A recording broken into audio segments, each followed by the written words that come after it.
Hello students, welcome to the channel. This is Anupam. हम पढ़ रहे थे chapter is matter around us pure. हमने लास्ट वीडियो में डिस्कस किया था कंसंट्रेशन ऑफ अ सॉल्यूशन किसे कहते हैं, सॉल्युबिलिटी क्या होती है, एक्वस सॉल्यूशन किसे कहते हैं और नॉन एक्वस सॉल्यूशन किसे कहते हैं।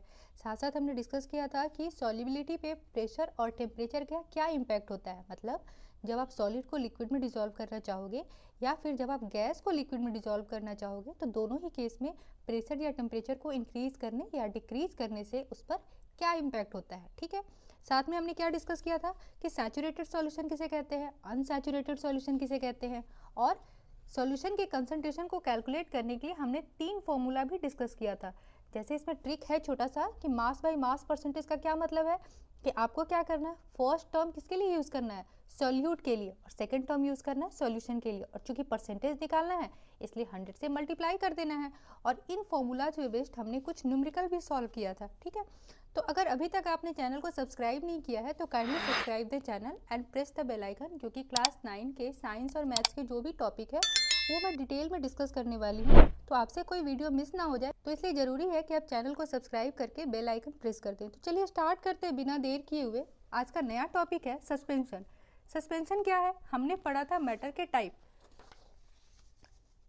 मैटर के टाइप कौन कौन से थे, प्योर और impure.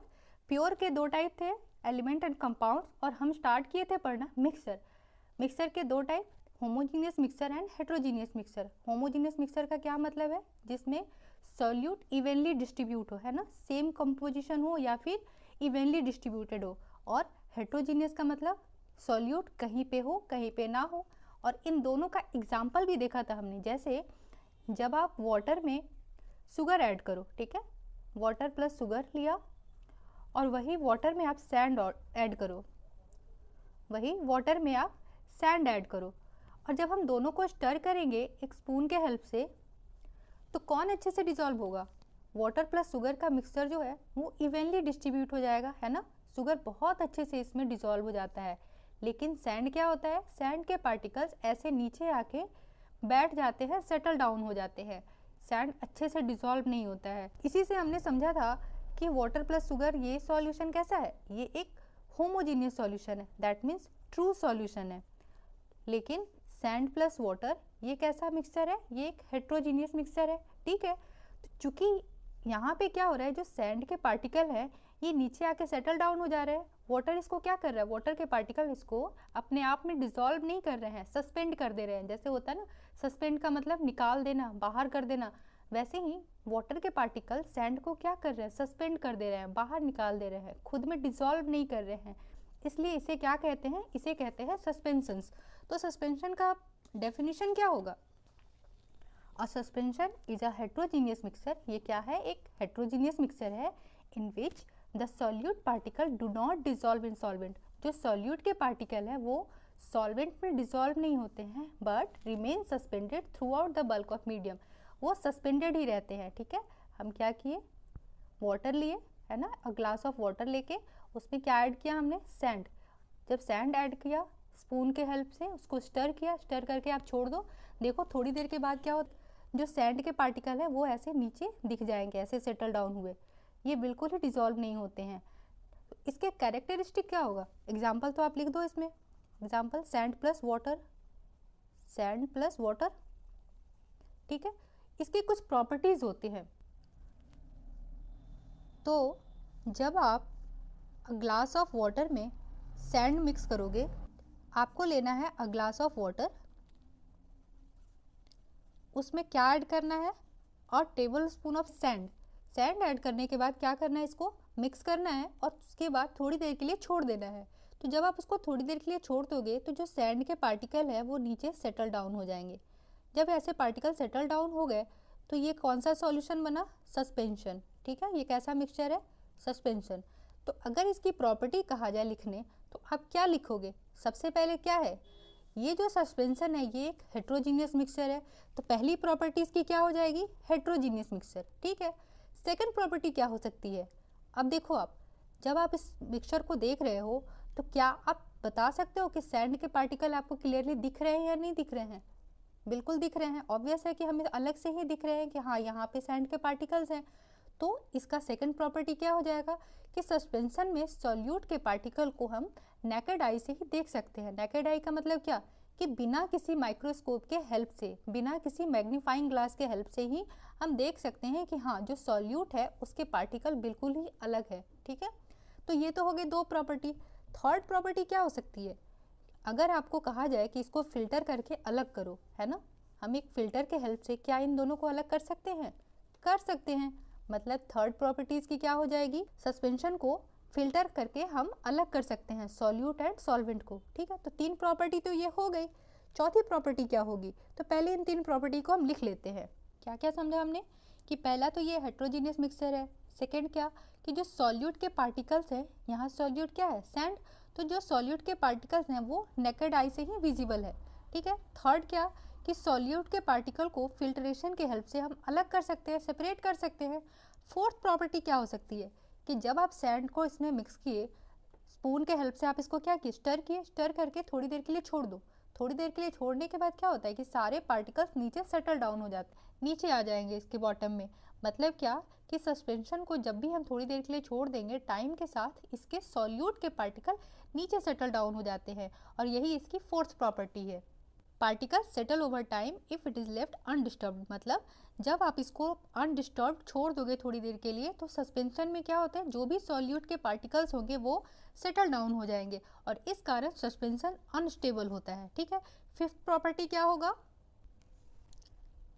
Scatters light making its path visible, मतलब यहाँ से जब हम लाइट पास कराते हैं इस सॉल्यूशन से, जब आप लाइट पास कराओगे, ठीक है, हमने लाइट पास कराई, तो स्कैटर्स लाइट, मतलब ये जो सॉल्यूशन है सस्पेंशन, ये लाइट को स्कैटर करती है। ठीक है, और जब लाइट को स्कैटर करती है तो लाइट का पाथ हमें विजिबल होता है।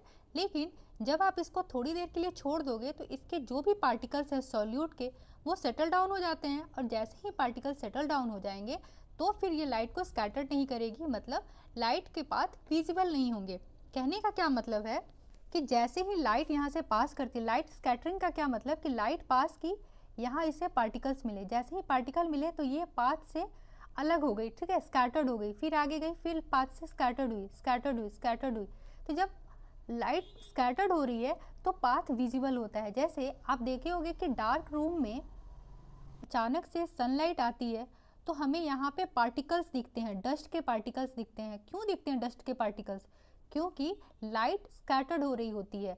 तो जब भी हम सस्पेंशन के थ्रू लाइट पास करवाते हैं तो यहाँ क्या होता है, पार्टिकल्स ऐसे स्कैटर्ड कर देती है लाइट को। क्योंकि लाइट को स्कैटर्ड कर देती है इसलिए हमें लाइट का पाथ विजिबल होता है। लेकिन थोड़ी देर छोड़ने के बाद जो भी पार्टिकल्स होते हैं सॉल्यूट के, वो नीचे सस्पेंड हो जाते हैं। जब सस्पेंड हो जाते हैं तो ऊपर सॉल्यूशन ट्रू सॉल्यूशन हो जाता है, और जब ऊपर सॉल्यूशन ट्रू सॉल्यूशन हो जाता है तो हमें लाइट दिखती नहीं है, लाइट का पाथ नहीं दिखता है। क्यों? क्योंकि तब लाइट स्कैटर्ड ही नहीं होती है। लाइट को स्कैटर्ड करने के लिए यहाँ पे कोई पार्टिकल्स नहीं होते हैं। ठीक है, इसको हम और अच्छे से समझेंगे जब हम टिंडल इफेक्ट पढ़ेंगे। तो हम देखते हैं next topic, that is colloids. The next topic is colloids. इसको कोलॉइडल सॉल्यूशन भी कहते हैं। A mixture in which particles of substance is dispersed that is evenly distributed throughout the solution. मतलब इसमें जो सब्सटेंस, जो सॉल्यूट के particle हैं, वो दिखने में ऐसा लगता है कि through out the solution evenly distributed है। मतलब अगर ये कोलॉइडल सॉल्यूशन है तो इसमें अगर आप देखोगे तो आपको ऐसा लगेगा कि जो सॉल्यूट के पार्टिकल्स हैं वो इवनली डिस्ट्रीब्यूटेड है, मतलब हर जगह है। ये बिल्कुल दिखता कैसा है, एक होमोजीनियस मिक्सचर की तरह दिखता है। इसका एग्जाम्पल है मिल्क, कि जब आप मिल्क को देखोगे तो मिल्क को देखने से क्या समझ में आता है कि ये एक होमोजीनियस मिक्सचर है। जब हम मिल्क को देखते हैं तो हमें लगता है कि वो एक होमोजीनियस मिक्सचर है, लेकिन एक्चुअली वो क्या होता है, हेट्रोजीनियस मिक्सचर होता है। क्यों? क्योंकि जब आप इसको और बड़े करके देखोगे ना तो फिर आपको समझ में आएगा कि जो पार्टिकल्स हैं इसमें सॉल्यूट के, वो इवनली डिस्ट्रीब्यूटेड नहीं है। वो कहीं पे उसका कंपोजिशन ज़्यादा होता है, कहीं पे कम होता है। ठीक है, और इसके साथ क्या है कि these particles are larger than particles of solute in solution. मतलब एक सॉल्यूशन में सॉल्यूट के जो पार्टिकल्स हैं उसके रेस्पेक्ट में कोलॉइड्स के पार्टिकल्स साइज में बड़े होते हैं, लेकिन ये छोटे होते हैं सस्पेंशन के पार्टिकल से। मतलब अगर इसके पार्टिकल का साइज देखोगे तो ये साइज सॉल्यूशन से ज़्यादा होता है और सस्पेंशन के पार्टिकल से छोटा होता है। ठीक है, इन दोनों के बीच में होता है इसका साइज, इसलिए भी ये दिखता कैसा है, होमोजीनियस मिक्सचर की तरह दिखता है, ठीक है। लेकिन होता क्या है, ये हेट्रोजीनियस मिक्सचर है, ठीक है। ये होता क्या है, हेट्रोजीनियस मिक्सचर है। जब आपको मिल्क बनाना हो, मिल्क बनाने के लिए आप क्या करो, मिल्क पाउडर को ऐड करो वाटर के साथ, और जब हम इसको स्टर करते हैं तो मिल्क दिखता है, ठीक है। मिल्क देख के कैसा लगता है कि ये तो अच्छे से मिक्स हो गया है, एक होमोजीनियस मिक्सचर बन गया है, मिल्क बन गया है। लेकिन ये एक्चुअली में होमोजीनियस मिक्सचर नहीं, ये एक हेट्रोजीनियस मिक्सचर होता है। क्यों? जब हम इसको बड़ा करके देखेंगे तो उससे हमको पता चलेगा कि इसके जो पार्टिकल्स हैं ना, सॉल्यूट क्या है यहाँ पे, मिल्क पाउडर, तो ये जो सॉल्यूट है, ये जो पार्टिकल्स हैं, ये इस इवनली डिस्ट्रीब्यूटेड नहीं होते हैं, इसका कंपोजिशन कहीं ज़्यादा कहीं कम होता है। तो एक चीज़ नोटिस करने की बात है कि सॉल्यूशन के दो कंपोनेंट्स कौन कौन से होते थे। सॉल्यूशन के दो कंपोनेंट होते थे, एक तो सॉल्वेंट जिसकी क्वांटिटी ज़्यादा होती थी, और दूसरा होता था सॉल्यूट जिसकी क्वांटिटी कम होती थी। मतलब अगर हमने लिया वाटर प्लस शुगर का सॉल्यूशन, ठीक है, वाटर प्लस शुगर का सॉल्यूशन लिया, तो वाटर यहाँ पर क्या था, वाटर एक सॉल्वेंट था, ठीक है। लेकिन वही शुगर क्या होगा, शुगर एक सॉल्यूट होगा। सिमिलरली अगर हम कोलोइडल सॉल्यूशन की बात करें, कोलोइडल सॉल्यूशन, तो यहाँ पे क्या होंगे, इसके दो कंपोनेंट क्या होंगे, इसके दो कंपोनेंट होंगे डिस्पर्सिंग मीडिया और डिस्पर्स्ड फेज। मतलब सॉल्यूट को कहेंगे डिस्पर्स्ड फेज, क्या कहेंगे, डिस्पर्स्ड फेज, और सॉल्वेंट क्या होगा, डिस्पर्सिंग मीडिया, ठीक है, डिस्पर्सिंग मीडियम। मतलब डिस्पर्सिंग मीडियम में हम डिस्पर्स्ड फेज को मिक्स करते हैं और उसके बाद हमें क्या मिलता है, कोलोइडल सॉल्यूशन। तो ये सेम टू सेम ऐसा ही होता है, नाम वही है, सिर्फ इसके टर्म्स चेंज हो जाते हैं, ठीक है। So the next topic is classification of colloids. हमें यहाँ क्या पढ़ना है, कोलोइड्स के क्लासिफिकेशंस। तो जैसे हमने पहले पढ़ा था सॉल्यूशन के टाइप, वो टाइप किस बेसिस पे पढ़ा था हमने कि सॉल्यूट कैसा है और सॉल्वेंट कैसा है। यहाँ पे ये टाइप कैसे डिफाइन हो रहा है, यहाँ पे डिफाइन हो रहा है सॉल्यूट मतलब डिस्पर्स्ड फेज, मतलब डिस्पर्स्ड फेज कौन सा है, और डिस्पर्सिंग मीडियम कैसा है, मतलब डिस्पर्सिंग मीडियम का क्या मतलब, सॉल्वेंट कैसा है, ठीक है। तो ये बहुत important exam point of view से, इसमें आपको क्वेश्चन कैसे पूछा जाएगा, तो क्वेश्चन आपसे पूछा जा सकता है कि सॉलिड सॉल क्या होता है, ठीक है, इसके अंदर डिस्पर्स फेज बताएं, डिस्पर्सिंग मीडियम बताएं और इसका एग्जाम्पल बताएं। या फिर आपसे पूछा जाएगा इमल्सन किसे कहते हैं, इमल्सन के अंदर डिस्पर्स फेज बताइए, डिस्पर्स मीडियम बताइए और उसके एग्जाम्पल्स बताइए। या फिर आपसे ऐसा पूछा जा सकता है कि स्मोक किस टाइप का कोलोइड्स है, इसमें डिस्पर्स फेज क्या है, डिस्पर्सिंग मीडियम क्या है। तो क्वेश्चन किसी भी तरह से घुमा के आपको पूछा जा सकता है, इसलिए ज़रूरी है कि इस टेबल को एक तो याद कर लें और थोड़ा समझ भी लें। जैसे हम इसमें एक ट्रिक देखते हैं कि जब भी सॉलिड और गैस का कॉम्बिनेशन हो रहा है, ठीक है, सॉलिड और गैस का कॉम्बिनेशन हो रहा है या फिर लिक्विड और गैस का कॉम्बिनेशन हो रहा है, मतलब जो डिस्पर्सिंग मीडियम है, इसको आसानी से अगर याद करना है तो आप ऐसे याद कर लो कि अगर सॉल्वेंट गैस है तो उस केस में उस टाइप को क्या कहेंगे, एरोसॉल, ठीक है, दोनों ही जगह, चाहे वो हम सॉलिड को मिक्स करें या फिर लिक्विड को मिक्स करें, तो इनको क्या कहेंगे, एरोसॉल। एयर का मतलब क्या होता है, हवा, सॉल हो गया सॉल्यूशन, ठीक है। वैसे ही लिक्विड टू लिक्विड का केस हो, लिक्विड टू लिक्विड के केस को क्या कहेंगे, इमल्सन। लेकिन वही सॉलिड को सॉलिड में मिक्स कर रहे हैं तो सॉलिड सोल, सॉलिड को लिक्विड में मिक्स करेंगे तो सॉल, ठीक है। वही लिक्विड को सॉलिड में मिक्स करेंगे, हमें क्या करना है, सॉलिड के अंदर थोड़ी लिक्विड मिक्स करना है तो उसे क्या कहेंगे, जेल कहेंगे। इसका एग्जाम्पल एक समझते हैं, जैसे प्यूमिक स्टोन। प्यूमिक स्टोन में क्या होता है कि एक स्टोन होता है, स्टोन के अंदर, स्टोन क्या है, एक सॉलिड है, स्टोन के अंदर दूसरे छोटे छोटे स्टोन मिक्स किए हुए रहते हैं, ठीक है, ताकि इसको हम रफ बना सकें। इस तरह से जैसे मड समझना है, मड में क्या होता है, डिस्पर्सिंग मीडियम लिक्विड, पानी के अंदर क्या होता है, मिट्टी, है ना, मिट्टी के पार्टिकल्स होते हैं और मिट्टी क्या होता है, सॉलिड होता है, इसलिए ये कैसा हो गया टाइप, सॉल। कोलोइड का टाइप क्या हो गया, सॉल, एग्जाम्पल है मड, और डिस्पर्सिंग फेज हो गया इसका सॉलिड, क्या मिक्स है, मिट्टी, मिट्टी कैसा होता है, सॉलिड, और किसमें मिक्स है, पानी में, पानी कैसा होता है, लिक्विड, ठीक है। तो इस टेबल को अच्छे से याद कर लेना है। अब हम पढ़ेंगे properties of colloids, solution and suspension. Solution, suspension और कोलोइड्स तीनों के प्रॉपर्टी को हम कंपेयर करके पढ़ेंगे, डिस्कस करेंगे, ताकि तीनों हम अच्छे से समझ पाए, एक साथ हमें याद भी हो जाए। तो अगर हम इनके प्रॉपर्टीज़ को कंपेयर करें तो पार्टिकल साइज, सबसे पहले हम देखते हैं कि इनके पार्टिकल साइज कैसे होते हैं। सॉल्यूशन के पार्टिकल साइज बहुत छोटे होते हैं, that is less than 1 nanometre. और 1 नैनोमीटर किसके इक्वल होता है? 1 नैनोमीटर इक्वल होता है 10⁻⁻⁹ मीटर। मतलब बहुत ही छोटा होता है इसका पार्टिकल। 10⁻⁹ का क्या मतलब है? 10⁻⁹ का क्या मतलब है? 1/10⁹, मतलब 1 बाई कितना? 1 पे 9 जीरो। तो आप समझ सकते हो कि कितना छोटा होता है सॉल्यूशन का पार्टिकल, ठीक है। और इससे थोड़ा बड़ा होता है कोलोइड्स के पार्टिकल का साइज। कोलोइड्स के पार्टिकल का साइज कितना होता है? 1 to 1000 नैनोमीटर। और सस्पेंशन का पार्टिकल ये सबसे बड़ा होता है इन तीनों के रिस्पेक्ट में, ठीक है। तो नेक्स्ट क्या है? Particle type. पार्टिकल टाइप कैसा होता है? सॉल्यूशन के पार्टिकल्स होते हैं आयंस, एटम्स और स्मॉल मॉलिक्यूल्स, मतलब वो सारे जिनका साइज 1 नैनोमीटर से छोटा होता है। वही कोलोइड के पार्टिकल्स कैसे होते हैं? कोलोइड के पार्टिकल्स सॉल्यूशन के पार्टिकल्स से थोड़े बड़े होते हैं, दैट इज लार्ज मॉलिक्यूल्स और पार्टिकल्स।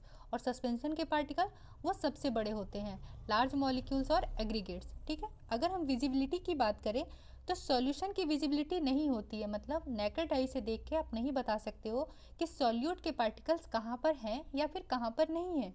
लेकिन वही अगर कोलोइड की बात करें तो उसे भी हम देख के नहीं बता सकते हैं। कोलोइड का एग्जाम्पल क्या है?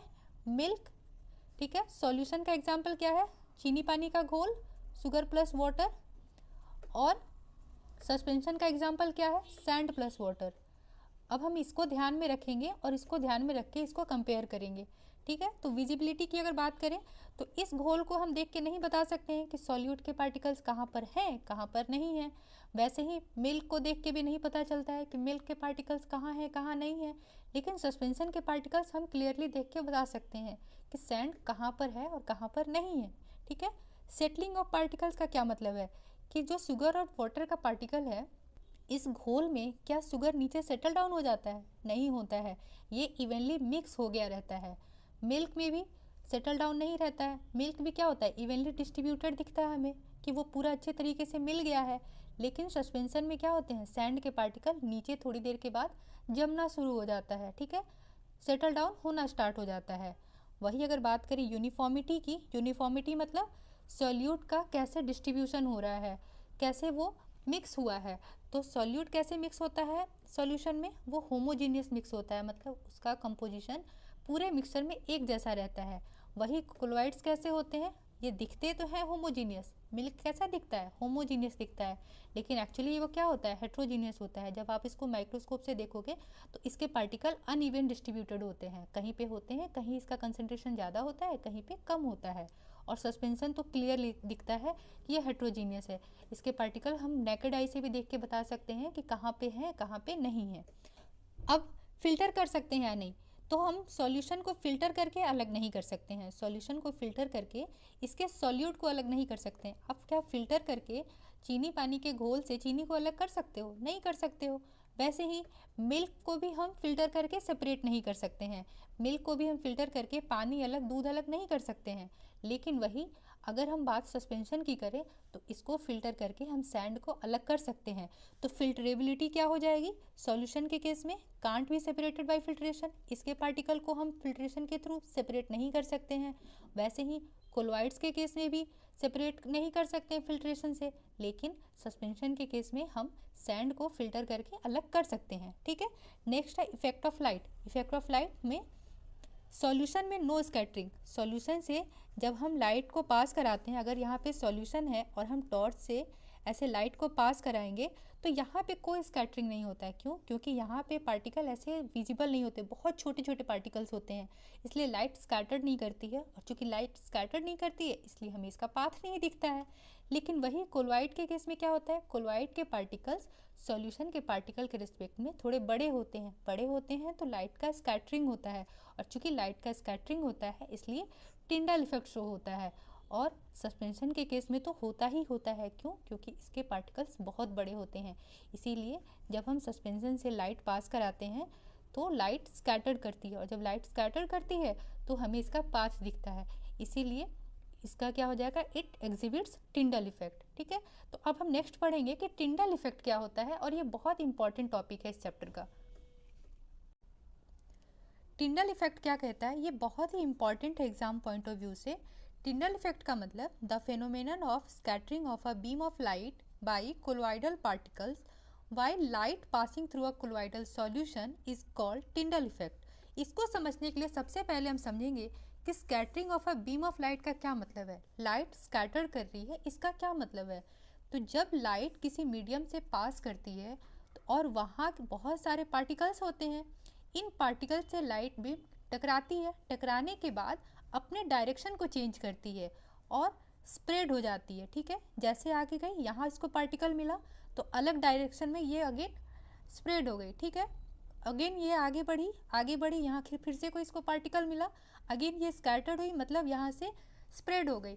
तो यही लाइट जो मीडियम से पास करती है, मीडियम के पार्टिकल से टकराकर ये अपने आप को स्प्रेड कर लेती है, डायरेक्शन चेंज कर लेती है, इसी को कहते हैं स्कैटरिंग ऑफ बीम। ठीक है, तो क्या कह रहा है कि the phenomenon of scattering of a beam of light, मतलब लाइट बीम का स्कैटर्ड होना by colloidal particles, colloidal particle के हेल्प से, है ना, कोलॉइडल पार्टिकल से टकराकर जब लाइट बीम स्कैटर्ड करती है तो हमें उसका पाथ दिखता है और इसी को टिंडल इफेक्ट कहते हैं। तो सॉल्यूशन के पार्टिकल्स बहुत छोटे होते हैं, वो 1 नैनोमीटर से भी छोटे होते हैं, है ना, लेस देन 1 नैनोमीटर।